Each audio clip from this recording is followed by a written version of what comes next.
Hello. Sandeep বাবু কেমন আছেন? ভালো আছি দাদা। অনেকদিন আগে আপনার সঙ্গে কথা হয়েছিল, সাংবাদিক অনিন্দ্য চৌধুরী বলছিলাম। হ্যাঁ, বলো। বলছি সন্দীপ বাবু, খুব ব্যক্তিগত, একদমই ব্যক্তিগত একটা কারণে আপনাকে ফোন করলাম।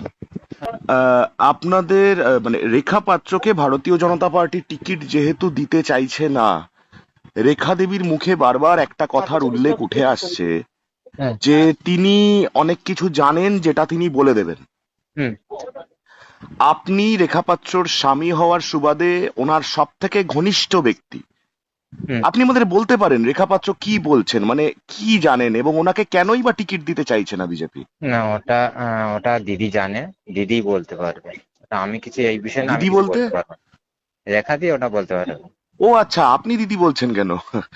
না, মানে ওটা আচ্ছা, আমার আমার রেখা দিক বলতে থেকে পারো। আপনি বললেন দিদি, না। আচ্ছা। হ্যাঁ, তোমার দিক থেকে আমি বললাম রেখা, ঠিক আছে। আমার দিক থেকে বললে রেখা ওটা বলতে পারো, কিন্তু ওই বিষয়টা আমি কিছু বলতে পারবো না, এই বিষয়টা। কিন্তু কিন্তু যেটা শোনা যাচ্ছে সন্দীপ বাবু, সেটা তো হুম। খুবই মানে সাংঘাতিক। মানে আপনি শুধু একটা কথা বলুন, আপনি কি কোনোদিন আমি জানতে চাইছি না কি বিষয়, কারণ আমরা অনেকটাই জানি বিষয়টা, কারণ ওটা জানেন তো আজকাল ছড়িয়ে যায়। কিন্তু হুম। বিষয়টা হচ্ছে, আপনি কি এক্সপেক্ট করেছিলেন, আপনার কি কখনো এরকম মনে হয়েছিল যে এই ধরনের কিছু ভারতীয় জনতা পার্টির তরফে হতে পারে? কারণ রেখা দেবী তো অনেক লড়েছিলেন ভারতীয় জনতা পার্টির জন্য। হুম। তার সঙ্গে এরকম হতে পারে, আপনার কি কখনো ধারণা ছিল বা আপনি কি কখনো ভেবেছিলেন? এটা না, আমি কিছু বলতে পারবো না। কিন্তু সন্দীপবাবু, রেখা দেবী ভারতীয় জনতা পার্টির টিকিটে লড়তে চাইছেন, তাতে কোনো ভুল নেই। কিন্তু না। যদি ওনাকে ভারতীয় জনতা পার্টি টিকিটটা না দেয়, যদি না দেয় বলতে তারা একার্থে ক্লিয়ার করেই দিয়েছে যে তারা দিচ্ছে না। এবং আপনি নিশ্চয়ই জানেন রেখা দেবীকে কোনো ইন্ডাকশনের জন্য, কোনো শেষ মুহূর্তের যে প্রার্থী তালিকার পরে যে মিটিং, সেটার হুম। জন্য ওনাকে ডাকাও হয়নি। হুম। তো সেই জায়গায় দাঁড়িয়ে উনি যখন বলছেন একবার যে আমি তাহলে অনেক কিছু বলে দেব, তাহলে এটা কেমন রাজনীতি হলো যে টিকিট পেলে অন্যায়টা বলবো না, টিকিট না পেলে অন্যায়টা বলে দেবো? এটা কেমন রাজনীতি হলো? দেখো, উনি একটা জায়গা আছে, আমি একটা জায়গায়, মানে একই সঙ্গে আছি, কিন্তু উনি দাদাদের সাথে কি কথা হচ্ছে, পার্টির সঙ্গে কি কথা হচ্ছে, সব তো আমি তো জানারই নয় সবকিছু। এক্ষেত্রে ওই বিষয়টা রেখা দেবী, যে রেখা পাত্র জানে। আমি ওই বিষয় নিয়ে আমি কিছু বলতে চাইছি না, মন্তব্য করতে চাইছি না। ওনাকে ফোন করে জানতে পারবেন, ওনার কাছে ফোন করে সবকিছু জানতে আপনি পারবেন। আপনি জানেন না, না বলতে চাইছেন না? না, এটা কিছু এইটা আমি বলতে পারবো না। আপনি শুধু আমাকে ছোট ভাই হিসেবে এইটুকু বলে দিন, আপনি জানেন না, না বলতে চাইছেন না? না, না, এইটা নিয়ে আমি কিছু বলতে পারবো না। সন্দীপ দা, আপনি জানেন না, না বলতে চাইছেন না? দাদা, এইটা নিয়ে আমি কিছু বলতে পারবো না, আমি এক কথা বারবার এইটা নিয়ে কিছু বলতে পারবো না। সন্দীপ দা, খারাপ লাগছে। আপনার স্ত্রী, তার না, বিষয় খারাপের এই কিছু নেই। ধরনের একটা, খারাপ। এই দাদা, ধরনের খারাপের একটা কিছু নেই। নোংরামি ভারতীয় ভারত জনতা পার্টি, আপনার স্ত্রীর বিষয় আপনার খারাপ লাগছে? আপনি শুধু এইটুকু বলুন, খারাপ লাগছে কি লাগছে না। আপনি যদি এটাতেও বলেন যে আপনি জানেন না, আমি আর আপনাকে প্রশ্ন করব না। কিন্তু আপনার স্ত্রী, নিজের স্ত্রীর বিষয়, একটি রাজনৈতিক দলের কিছু অংশ তারা এই ধরনের নোংরামি, খারাপ লাগছে আপনার?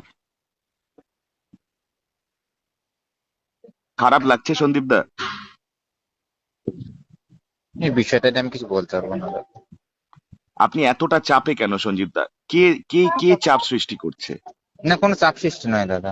তাহলে আপনি এইটুকু বলতে পারছেন না যে আপনার স্ত্রীর সঙ্গে এই যে একটা জঘন্যতম বিষয় ভারতীয় জনতা পার্টির কিছু নেতা ঘটিয়েছে, সেইটা কি আপনার খারাপ লাগছে না? আপনি আপনার স্ত্রীর হয়ে প্রতিবাদ করবেন না? আপনার কি এটা কর্তব্য নয়? আপনার তো স্ত্রী, আপনার তো অর্ধাঙ্গিনী, তার হয়ে আপনি প্রতিবাদটা করবেন না? এটা তো শুধু টিকিটের বিষয় না, আপনি নিজেও জানেন। দেখো, ভারতীয় জনতা পার্টি এমন একটা পার্টি, সেটা ভারতীয় জনতা পার্টি সিদ্ধান্ত করবে।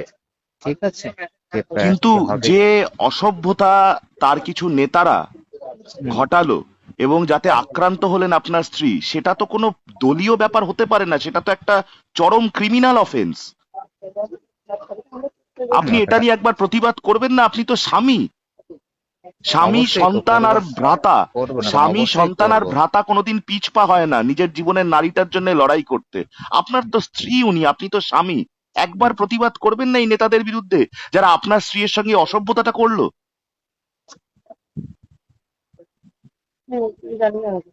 বলুন সন্দীপ দা।